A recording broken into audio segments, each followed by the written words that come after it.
ಒಡಿಸಿ 3 ನುಗ್ಗೆ ಗಿಡದ 2ನೇ ವರ್ಷಕ್ಕೆ ನಾವು ಪ್ರೂನಿಂಗನ್ನು ಮಾಡೋ ವಿಧಾನ ನೋಡ್ತೀವಿ ಇಲ್ಲಿ. ಈಗ ನರೇಂದ್ರ ಅಂಥೇಳಿ ಈಗ ಒಂದು ಕಟ್ಟಿಂಗ್ ಮಾಡೋರು ಅದಾರ. ಈ ಆಲ್ರೆಡಿ ಇದು ಒಂದು 11 ತಿಂಗಳ ಬೆಳೆ. ಇದು ಈಗ ಒಂದು ಫಸಲು ಪೀಕನ್ನು ತೆಗೆದುಕೊಂಡಿದ್ದಾರೆ ರೈತರೀಗ ನೋಡ್ಬೋದು ಇಲ್ಲೆಲ್ಲ. ಈ ಕಡೆ ನೋಡಿ ಪ್ರೂನಿಂಗ್ ಆದಮೇಲೆ ಯಾವ ಥರ ಆಗಿದೆ ಅಂಥೇಳಿ ಇಲ್ಲಿ ನಾವು ನೋಡ್ಬೋದು. ನರೇಂದ್ರ ಅವರೇ, ಈಗ ಪ್ರೂನಿಂಗ್ ಯಾವ ಥರ ಮಾಡಬೇಕು ಅಂತ ತೋರಿಸ್ಕೊಡ್ತೀರಾ ನಮಗೆ? ಹಾಂ, ಮಾಡಿ. ಇಲ್ಲಿ ನೋಡಿ, ಪೂರ್ತಿ ಕೆಳಗಡೆ ಬ್ರಾಂಚ್ ಇರೋದನ್ನು ಈ ಥರ ಅವರು ಮಷೀನಿಂದ ಕಟ್ ಮಾಡ್ತಿದ್ದಾರೆ. ಓಕೆ, 2 ಬ್ರ್ಯಾಂಚು, 3ನೇ ಬ್ರ್ಯಾಂಚು. ಓಕೆ, ಈಗ ಮೇಲ್ಗಡೆ ಸುಮಾರು ಒಂದು 4 ಫೀಟಿಗೆ ಕಟ್ ಮಾಡ್ತಿದ್ದಾರೆ. Okay, right. ಹಾಂ,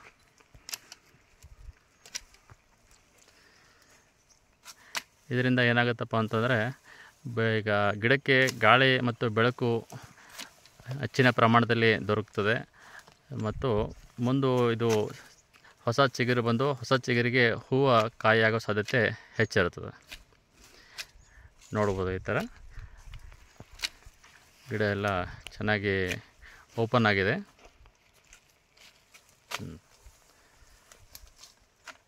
ಈ ಕಡೆ ಬ್ರಾಂಚ್ ಅದ ನೋಡಿ, ಇದೊಂದು ಮಾಡೋದು. ಸೆಂಟ್ರೆಲ್ಲ ಓಪನ್ ಆಯಿತು ಯೂನಿಫಾರ್ಮ್ ಆಗಿ.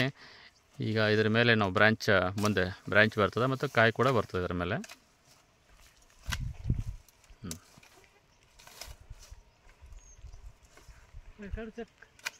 ಓಕೆ,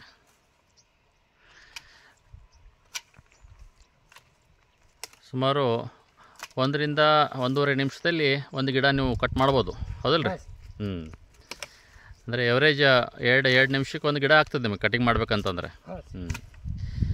ಈಗ ಇದಾದಮೇಲೆ ಇನ್ನೊಂದು ತಂಡ ಇದೆ.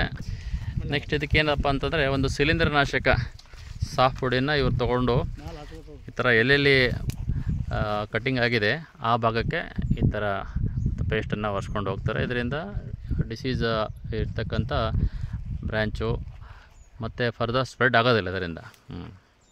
ಓಕೆ,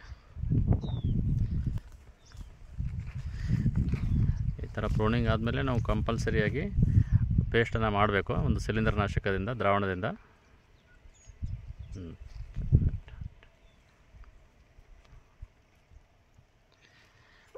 ಓಕೆ, ಈಗ ಮುಂದಿನ ಗಿಡಕ್ಕೂ ಕೂಡ ಇದೇ ಥರ ಅವರು ಕಟ್ಟಿಂಗನ್ನು ಮಾಡ್ತಾರೆ. ಒಂದು ದಿನಕ್ಕೆ ಎಷ್ಟು ಕಟಿಂಗ್ ಮಾಡ್ತೀರಿ ನೀವು? 200 ತನಕ ಮಾಡ್ತೀರಿ. ಇಬ್ಬರು ಇದ್ದರೆ ಒಂದು 400 ರಿಂದ 500 ಮಾಡ್ತೀರಿ ನುಗ್ಗೆ ಗಿಡದೆಲ್ಲ. ಇದು ನುಗ್ಗೆ ಗಿಡದ ಜೊತೆಗೆ ಬೇರೆ ಏನು ಕಟಿಂಗ್ ಮಾಡ್ತೀರಿ ಗಿಡಗಳು? ಅವೆಲ್ಲ ಯಾವ ಮಾಡ್ತೀರಿ? ಮ್ಯಾಂಗೋ, ಚಿಕ್ಕು, ಲಿಂಬೆ ಇವೆಲ್ಲ ಕಟಿಂಗ್ ಮಾಡ್ತೀರಿ. ಓಕೆ, ರೈತರು ನಿಮಗೆ ಕಾಂಟ್ಯಾಕ್ಟ್ ಮಾಡಿಬಿಟ್ರೆ ನೀವು ಅದು ಬಂದು ನೋಡ್ಕೊಂಡು ಹೋಗಿ ಕಟಿಂಗ್ ಎಲ್ಲ ಮಾಡ್ತೀರಿ.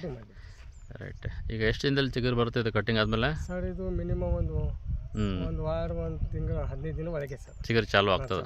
Okay, right. ಓಕೆ, ಧನ್ಯವಾದ.